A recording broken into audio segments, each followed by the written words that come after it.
Hello po, ka-adventure. So, ito po, re-review natin yung solar fan. Ito po yung solar fan natin. So, mapapansin nyo yan. Cordless. Yan. Dito po sinasaksak yung solar panel. So, mapapansin may port yan. So, yan. So 12.6 volts yung kanyang input voltage. So 15 watts ang kanyang consumption. So ayan po. Yan po yung kanyang battery pack. Bubuksan natin.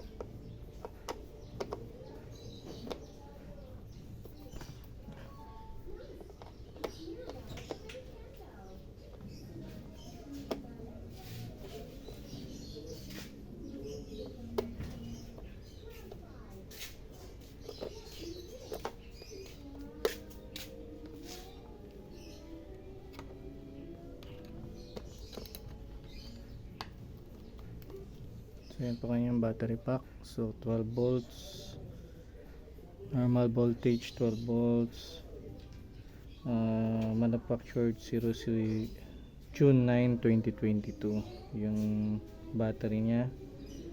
So normal capacity 1200 milliamperes. Balik na po natin.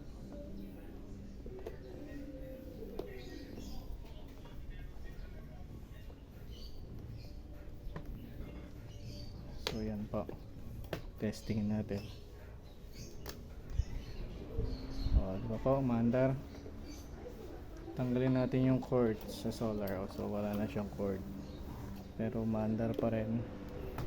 1, 2, 3. So yan.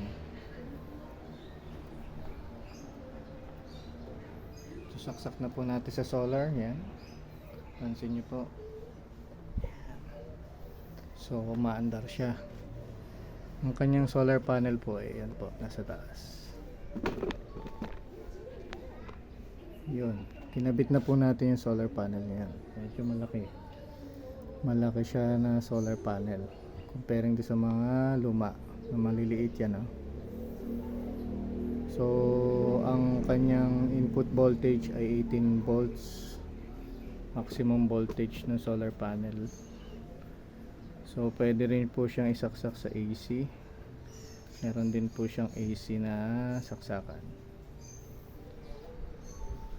So yan po, maandar po siya.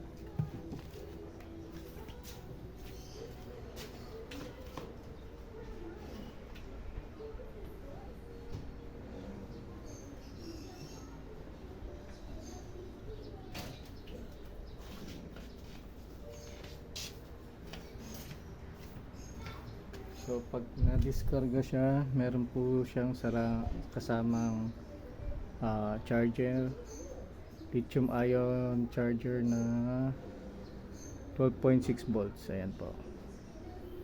So in case na malobat atin, pwede po siya isaksak sa AC. Same lang po yung port niya. Yan po. So guys, pwede na to, malakas pa. Yan. So pwedeng gamitin kahit umaga, kahit nagcha-charge. So dire-diretso nga lang. So yan, ginagamit natin, pa-charge siya sa solar panel. So yung mga in doubt na gumagana, may totoong solar electric fan, meron po tayo niyan. So makaka-save pa rin kayo ng kuryente. So sa mga gustong bumili, pwede nyo po siyang check out sa Lazada. Yan po. Yan po ang brand niya.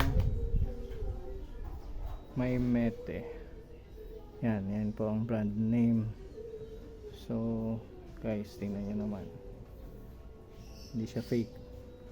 So binili natin siya nung sale ng Lazada. So nakapag-discount pa tayo. So meron din pala siyang ilaw. Sa inyo may ilaw siya. Yan. Meron din po siyang charging, pang charge sa cellphone. So USB 5 volts, pwede kayo mag-charge dito. Pag in-off nyo yan, off lahat, pati yung ilaw. So okay siya, approve yung unit. So advisable po na pwede nyong bilhin para makatipid po kayo ng kuryente. Okay, thank you for watching. Subscribe to my channel and my other videos. So paano kayo makakasave na electricity, nasa videos ko lahat. Click and subscribe po sa aking YouTube channel. So thank you, bye bye.